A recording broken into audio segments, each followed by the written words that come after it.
అందరికీ నమస్కారం. కళ్ళు మూసుకొని తెరిచేలోపు 3 సంవత్సరాలు గడిచిపోతాయి. 3 సంవత్సరాల తర్వాత అధికారం మందే. నిన్న జగన్మోహన్ రెడ్డి గారు చెప్పిన మాట ఇది. ఈరోజు సాక్షి పేపర్లో బ్యానర్ ఐటమ్ కూడా ఇదే. 3 సంవత్సరాల తర్వాత జగన్మోహన్ రెడ్డి గారిది అధికారం అట. సరే, ఈ కాన్ఫిడెన్సు ఏ నాయకుల్లోనైనా ఉండాలి, ఏ పార్టీలోనైనా ఉండాలి. అలా ఉంటేనే ఆ పార్టీ ముందుకెళ్తుంది, ఆ కార్యకర్తలు చురుగ్గా పనిచేస్తారు. కాదనేది కాదు. కాకపోతే గ్రౌండ్ రియాలిటీ కూడా తెలియాలి.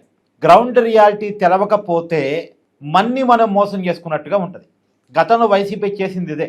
వైసీపీకి పూర్తి నెగిటివ్ రిజల్ట్ వచ్చే సిచ్యువేషన్ ఉంటే దాన్ని గమనించకుండా వైనాట్ 175 అనేటువంటి స్లోగన్ వైసీపీ ఇచ్చింది, అబాసు పాలైంది. అయితే నిన్న జగన్మోహన్ రెడ్డి గారు ఈ మాట చెప్పారో లేదో, ఏది కళ్ళు మూసుకొని కళ్ళు తెరిచేలోపు 3 సంవత్సరాలు గడిచిపోతాయి, అధికారంలోకి వచ్చేది 2029 ఎన్నికల్లో నేనే అని జగన్మోహన్ రెడ్డి గారు చెప్పారో లేదో, ఆ కొద్దిసేపటికే సి ఓటర్ సర్వే ఒకటి బయటకు వచ్చింది. మామూలుగా నేను జనరల్గా సర్వేలు అంటే వేరే వాళ్ళ సర్వేలు పెద్దగా నేను చెప్పను, వాటి మీద పెద్ద నాకు నమ్మకం ఉండదు. నా అంచనాను మాత్రం మీతో చెప్పే ప్రయత్నం చేస్తాను. కాదు, ఇక్కడ జగన్మోహన్ రెడ్డి గారి స్టేట్మెంట్స్ సింక్ అవుతుంది కాబట్టి దీన్ని బట్టి వైసీపీలు కొద్దిగా గ్రౌండ్ రియాలిటీ చెక్ చేసుకుంటారు అనే ఉద్దేశంతో ఇది జనానికి కూడా తెలవటం అవసరం అనేటువంటి కారణం రీత్యా చెప్తున్నాను. నిన్న సి ఓటర్ సర్వే చెప్పింది ఏంటంటే వైసీపీకి ఒక 2% ఓట్ బ్యాంకు 2024తో పోలిస్తే, అంటే 2024 ఎన్నికల ఫలితాల నాడు వైసీపీకి వచ్చిన ఓట్ బ్యాంక్తో పోలిస్తే ఒక 2% ఓట్ బ్యాంక్ తగ్గింది అని. మొన్న ఎన్నికల్లో 39.5 వరకు ఓట్ బ్యాంకు వైసీపీకి వచ్చింది. ఓడిపోయినప్పటికీ కేవలం 11 సీట్లు వచ్చినప్పటికీ, వైసీపీకి వచ్చింది కేవలం 11 సీట్లే అయినప్పటికీ ఓట్ బ్యాంక్ పరంగా మాత్రం వైసీపీకి 39.5% ఓట్ బ్యాంక్ వచ్చింది. జగన్మోహన్ రెడ్డి గారు చాలాసార్లు చెప్తూ ఉంటారుగా, నాకు 40% ఓట్ బ్యాంక్ ఉంది, 40% ఓట్ బ్యాంక్ ఉంది అని చెప్పేసి. అది ఒక 5-6% పెంచుకోగలిగితే నాదే అధికారం అని చెప్పేసి చెప్తూ ఉంటారు కదా.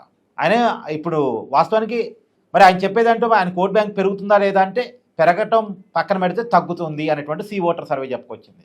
పోయినసారి 2024 ఎన్నికల ఫలితాల సమయానికి టీడీపీ, జనసేన, బీజేపీ కూటమికి 55% ఓట్ బ్యాంక్ వచ్చింది. అది ఇప్పుడు 57.5% పెరిగిందంట. అంటే కూటమికేమో ఒక 2.5% వరకు ఓట్ బ్యాంక్ పెరిగింది, వైసీపీకేమో ఒక 2% వరకు ఓట్ బ్యాంక్ తగ్గింది. అంటే వైసీపీకి తగ్గిన ఓట్ బ్యాంకే కూటమికి పెరిగింది, అటు ఇటుగా మనం అదే చెప్పుకోవాలి.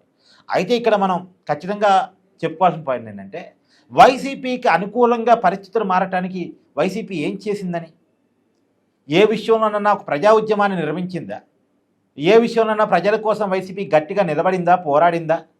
పోనీ జగన్మోహన్ రెడ్డి గారు అసలు జనంలోకి వెళ్ళారా? ఇప్పటికీ ఆయన అడుగు పెట్టని జిల్లాలు చాలా ఉన్నాయి, ఉమ్మడి జిల్లాల వారీగా. కనీసం ఆ జిల్లాలోకి ఒక్కసారి కూడా వెళ్ళని జిల్లాలు చాలా ఉన్నాయి.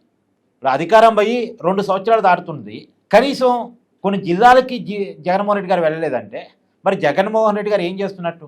అధికారంలో ఉన్నప్పుడు జనంలో లేరు, ప్యాలెస్కే పరిమితం అయిపోయారు. అధికారం పోయిన తర్వాత జనంలో విరివిగా ఉండాలి కదా. అడపా దడపా సినిమా షోలు చేసినట్టు, అప్పుడప్పుడు ఈవెంట్లు పెట్టినట్టు, అప్పుడప్పుడు ఏదో ఒక ప్రోగ్రాం పెట్టుకుని వెళ్ళడం కాదు కదా. రెగ్యులర్గా ప్రజల్లో ఉండాలి కదా.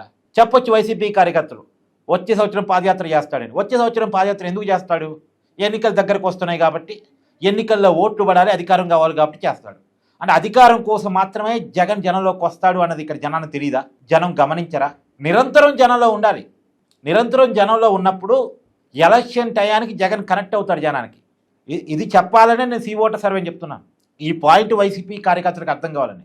నిరంతరం నాయకుడు జనంలో ఉంటే ఆ నాయకుడి మీద ఎన్ని విమర్శలు వచ్చినా, ఎన్ని రకాల ఆరోపణలు వచ్చినా సరే, అతను ప్రజా జీవితంలో ప్రజల కోసం బతుకుతున్నాడు అనుకోండి, ఆ ఆరోపణలు, ఆ విమర్శలన్నీ కొట్టుకొని పోతాయి, ఆ నాయకుడు నిలబడతాడు. కానీ ఎన్నికలు వచ్చినప్పుడు మాత్రమే వచ్చే నాయకుల్ని జనం నమ్ముతారా?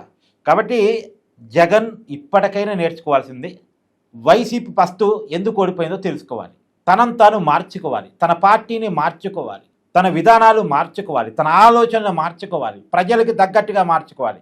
ఇప్పటికీ మిడిల్ క్లాస్ ప్రజలకి జగన్ ఒక విలన్గా కనపడుతున్నాడు, ఖచ్చితంగా నేను చెప్పగలను. ఇంకా సి ఓటర్ సర్వే కొద్దిగా చెప్పలేక చెప్పిందేమో నాకు తెలియదు, కానీ 2% కాదు, అంతకు మించి వైసీపీ ఓట్ బ్యాంక్ తగ్గింది. ఇది నా అంచనా.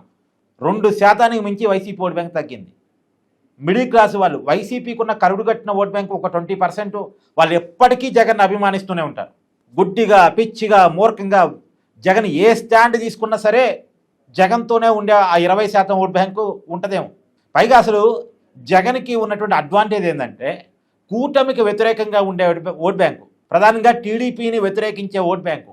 గ్రామాల్లో టీడీపీ అంటే పడకుండా, టీడీపీ నాయకులు అంటే పడకుండా ఉండేటువంటి ఓట్ బ్యాంక్ ఆప్షన్ లేదు. జగన్ పక్కనే ఉంటారు వాళ్ళు. అది నిజానికి జగన్కు ఉన్న అడ్వాంటేజ్. ఇప్పుడు ఆ అడ్వాంటేజ్ని జగన్ ఉపయోగించుకోలేకపోతున్నాడు.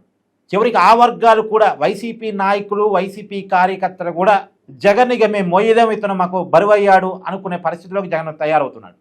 సో కాబట్టి జగన్ తాను సంస్కరించుకోవాల్సిన అవసరం ఉంది అనేటువంటిది సి ఓటర్ సర్వే చెప్తుంది. సి ఓటర్ సర్వే కాదు, నేను డైలీ జగన్ వ్యతిరేకంగా చేసే వీడియోలో కూడా నేను చెప్పేది అదే.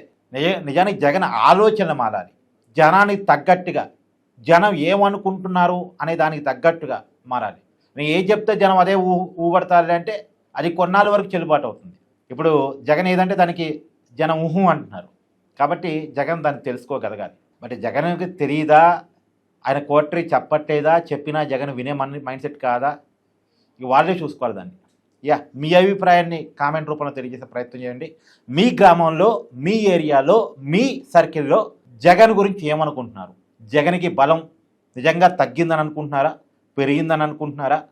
కూటమి పరిపాలన మీద మీ అభిప్రాయాన్ని కూడా కామెంట్ చేయండి.